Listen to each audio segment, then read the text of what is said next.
Good morning. My name is Andrea Jones. I'm on my way to work. I am in Egypt, but I am not in Africa. I am in Conroe, Texas. I had a vision of a young white boy, and I asked him, I said, "What is your name?" And he said, "Egypt." And he was running around drinking alcohol. And I was like, why is he drinking? And the spirit said something about them molesting him or something at a young age. And he ran off, but I was like, I seen him around before, and I know it would be easy to recognize him again. When he said Egypt, his name just started ringing bells. He was white with blonde hair, very, slim, and he said his name was Egypt, and he ran around a body of water, drinking alcohol. And there were white women running around exercising, real thick, long, dirty blonde hair. And he ran off, and he had a red shirt on. Red is significant for sacrifice and rituals. And he said his name was Egypt. The only thing I remember about Egypt was God telling me that we were in Egypt. God telling my son to say Egypt. And my little boy was saying Egypt.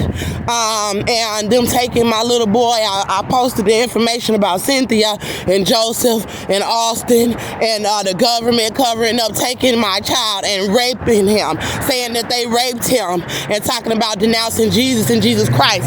Back in Exodus and in the Bible, God talked about Pharaoh in Egypt and Moses and the children of Israel. They're calling it a myth, but it is not a myth. Another thing is that remember when God had Moses bringing them out, Pharaoh and his people were trying to do magic, talking about they didn't believe in our God, which is what Cynthia was doing. But she knew that he was God. But she said that she had purposely denounced him and that she regretted it. So I knew that she knows that he's God. See, this Egypt is different than that Egypt. Also, the burdens, they're increasing our burdens, and God said they were stealing my wages. They owed me $900 on my last check, and they took $200 out of that check. And God said that they are robbing me of my wages. So now I have a second job, and they're gonna do the same thing with that check. And God was saying that we were in Egypt. So they're increasing my burdens, and they're getting jealous of everything that we build, which is what they did in Egypt to the children of Israel in Africa. They took their advantage. They took their labor. They took advantage of that, and they took their children, their sons. They were trying to kill my baby before he even reached 2 years old, and they took him and said that they raped him, and they're trying to kill another baby that I'm pregnant with, and they were jealous of our growth. So every time that me and Melbourne got something new and we're building in our home, we served the Lord. People in the community were riding around being jealous. His father was trying to steal what me and Melbourne had. Me and Melbourne built everything off of donations and the little that we had. And his father is white, and Melbourne and I are also African and Indian. So Melbourne's father is Caucasian, but I'm African Indian, I'm Cuban. So he's a mixed race little boy, and technically with his skin color being brown, a golden brown, he's not considered Caucasian. And they were being jealous of what we had and feeling like they wanted to steal it, and they did. They went into my home and stole everything out of my home, Cynthia Olvera and Austin, and they also stole my child, saying that they were sexually abusing him and that they would ritually kill my son and sacrifice him for their race. I want to thank my God, Jehovah, regardless of what happens to me or my children. I'm also carrying.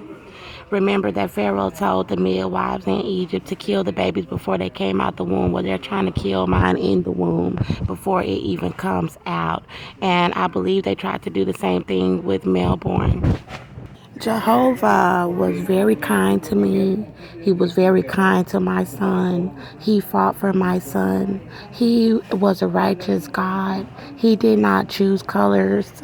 He did not choose based off of skin tone. He stood up for me in poverty. He defended me when I could not protect myself. And I have to just say that I love him regardless of what these people have done to my child. My love will always be with my father, even if I am killed. My love will still be with my father because he was an awesome God, regardless of what my enemies have done. I was going to get a job at a daycare. I love kids, but God told me not to do that. He said that he did not want me taking care of their children because they said that they raped my little boy, and God said for me not to entertain their children. I am still being kind to their children, but I have been given the command that when people say that they raped your child, you do not take care of their children.